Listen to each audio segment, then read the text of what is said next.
Ladies and gents, welcome back to the channel. Today, we're gonna have a quick discussion, but first, let's get out here. I've decided to take the Poke for a quick spin.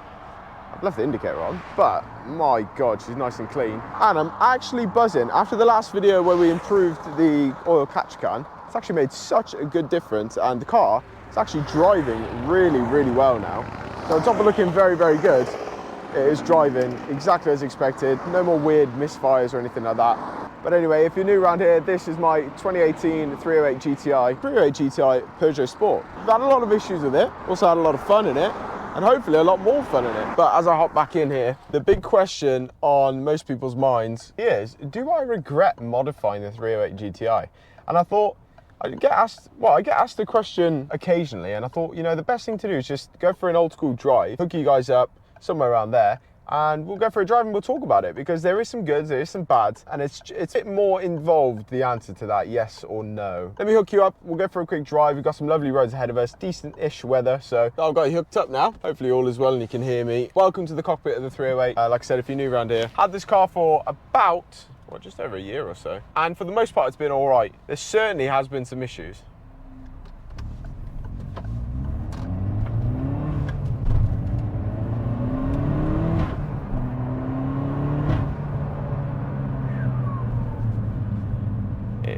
A lovely little motor. Anyway, the question, right, do I regret modifying the 308 GTI? And I think what we need to do is we need to go right back. Modifying the GTI is one of those things, everything with this car, modifications to improve it or modifications to upgrade it, almost have to do it.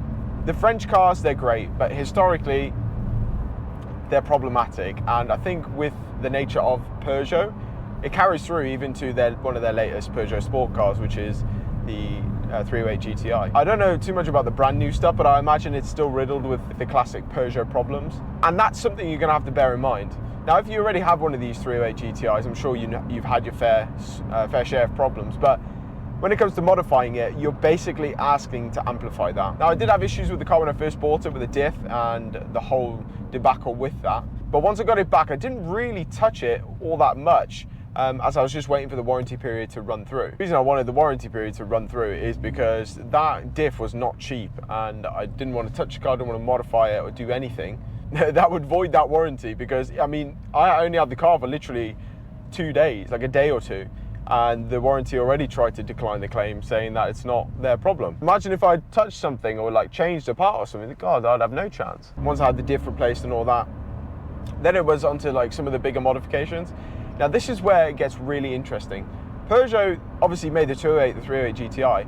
I still think they're very slept on cars. The 208 GTI, people are finally getting some light, you know, are finally getting some understanding that the 208 is actually a cracker of a car for the money, especially because a lot of people don't want to touch Peugeots. And the same with the 308, except that 308 hasn't had the breakthrough yet. I've driven the 308 obviously for just over a year now, tracked it a couple of times, due to track it some more. And with every modification I'm adding on, the better and better it gets. I mean, we've got to remember, Peugeot did release their Racing Cup series, and they also did a TCR version of the 308 and the 208. So both very, very solid chassis, capable, very capable.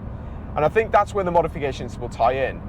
The idea being, the platform is there with the 308. The GTI gives you that power and the engine that they use in like the Racing Cup and the TCR cars. And it's basically, do you want to harness that and take it further? And that's the idea I've gone with my 308, and it has come with problems along the way. So back to it, we got the fuel pump upgraded by DervTech, and then we've had the remap. And all in all, I mean, the work that DervTech did is actually the least problematic. If anything, I could have just replaced it with another standard fuel pump, but then I would have had issues with eventually it breaking, as like I said, it's a French car, it's riddled with issues, and one of them being the high pressure fuel pumps.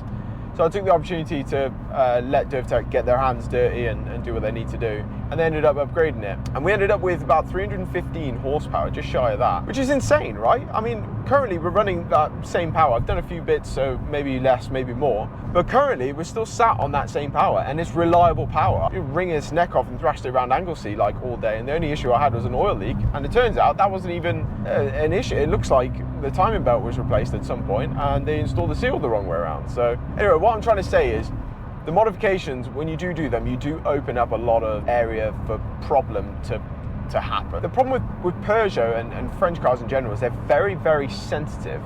The sensors, the ECUs, everything like that, anything changes that the car's not used to, and you end up with check engine lights, and it takes ages for it to understand what the fuck's actually going on, which is frustrating. More recently, working on like the induction kit, for example, an absolute nightmare trying to get this thing to run right. It doesn't understand what's going on. Now, if you fuck me, if you unplug a sensor on a German car, it'll be alright, it'll run, you know. You unplug a sensor, the wrong sensor on this fucking car, everything goes to shit, like absolute shit. It runs like crap, it'll put you in limp mode, it will just give you no power whatsoever, and it's just an absolute pain in the ass. So that's just something you got to work, you know, understand with these. Everything, like even the clutch, we replaced the clutch and thinking, oh, how could that change anything? Well, because we replaced the flywheel, it was revving up a bit quicker, and that took like probably about a month of solid driving for the car to actually realise what was going on and adjust itself for that, which is like crazy. I mean, idles were off, it would throw itself into limp mode, all sorts. Induction kit, change the induction kit, and the distance where the MAF was to the actual intake of the turbo, it must be reading more velocity or more pressure or something, and that took ages for the MAF errors to clear. And I haven't changed the MAF, it's still the same MAF, it's just it takes ages for the car to understand what's going on. And it can be frustrating because you're putting a lot of work, like with the induction kit, putting a lot of work, a lot of understanding to try and do the right thing that the car wants, but it ends up throwing it back in your face when you're trying to like diagnose what the issue is. And 9 times out of 10, the issue is not even an issue, it's just the car is not happy. And a lot of the times with French cars, and with Peugeots in specifics, the 308 GTI, if you just turn it off and on again, it works, which is so fucking frustrating, because why can't the ECU just dynamically adjust, like quickly? Why can't it just do it like that? I don't know. That's just the little hiccups you're going to have with 308 GTI. 208, 308, or most GTIs with Peugeots. I mean, if you're happy with doing that, then sound, I mean, happy days. The modifications like performance upgrades like the racing flywheel from TTV and clutch, the EBC blue stuff pads, the Godspeed disc, all that stuff, all the performance side of things, I am happy with. I'm very happy with, should I say. What I'm not happy with is daily in the car like this. The worst thing I've ever done for capability of this car being a daily was change the clutch to a paddle clutch. And I tell you what, if you're ever thinking of changing your daily to a paddle clutch, do not do it. Go for like an organic clutch or something like that. It's got a bit more bite, but not too much, because oh my God, trying to drive this thing daily, I did it for about, I think it was like 3 months. I just had to get another car. So I ended up buying a little shit box just to run around, which won't probably ever see the light of day on the channel, but it's basically to get me to and from work. And then I get to enjoy the puck. But if you're modifying your 208 or 308 GCI and you've got this annoyance of it being a paddle clutch as a daily, you've got the annoyance of the brakes being absolutely cold, so you've got literally no braking. You've got the annoyance of a random check engine light or service light popping up, which limps everything, even the radio bloody stops playing. And all those things over and over again, like sometimes it struggles to start in the morning for literally no reason, then you try again and it's fine, next morning it'll be fine. All of these things add up over time, and that's where the regret sets in. It was probably about, when I bought my daily, probably about a month or two ago, where I was sat in this car and I had another issue, and it was with the induction kit.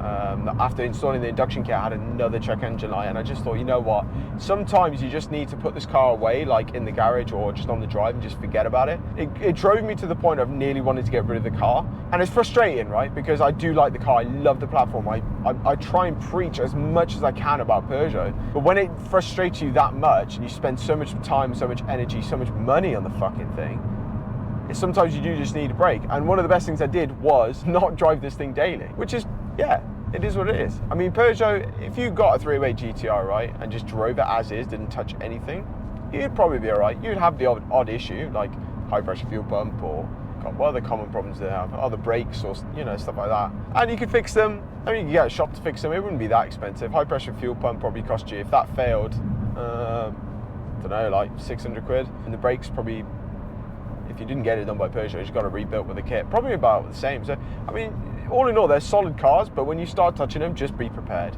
Especially the 308, it is very, very sensitive to anything, any change. I think just French cars in general, like speaking to AD with this Clio, gearbox issues randomly, and turn it off, turn it on again, and it's fine.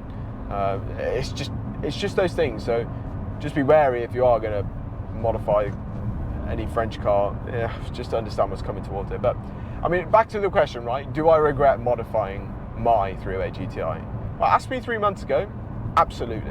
I absolutely regret it. It's the worst thing I ever did. I should have just kept it stock, maybe a stage on Remac, and just run it to the ground on the track and just enjoy it.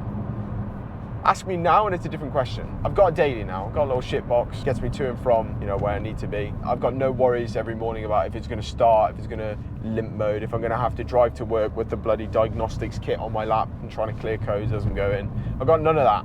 I drive the car when I want to drive the car. And I drive the car when I know it's fixed. And that's what I'm doing now. You know, I'm enjoying it. I'm out. It's a lovely day. I don't have to worry about, you know, like slipping everywhere or having to try and drive it slowly because it's so twitchy, especially in sport mode or anything like that. It's so twitchy. Don't have to worry about the brakes being freezing cold. Like I can just have my Sunday drive as it be, and enjoy it and take it on track and thrash it and not have to worry about it. And at that point, no, I don't regret modifying it. I try and get across in these videos that I do how excited I am with every little thing that I'm doing, and we're getting closer and closer.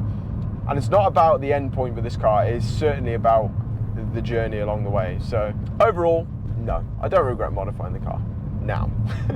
But if you are planning on modifying them, just beware. Anyway guys, thank you all for watching. If you like these videos, these style, just chatty videos while I'm driving about, let me know. I'll do more of them. I've got a couple other things. Normally what I do is I'll wait for a comment to pop up a few times. I'll reply to all the comments, but sometimes the comment will keep popping up over and over and over again, and it'll be sort of a good idea to talk about on a video. So if you guys want it, or if you got any other ideas, whack it down in the comment section below. Do subscribe, support the channel, become a channel member, anything like that. But yeah, I'm going to go enjoy the rest of my drive. Like I said in the last video, I'm trying to put some mileage on it just to get the fuel trims adjusted, and it's beautiful. It's driving amazing right now, so I'm happy. Anyway guys, thank you all for watching, and I'll see you in the next video.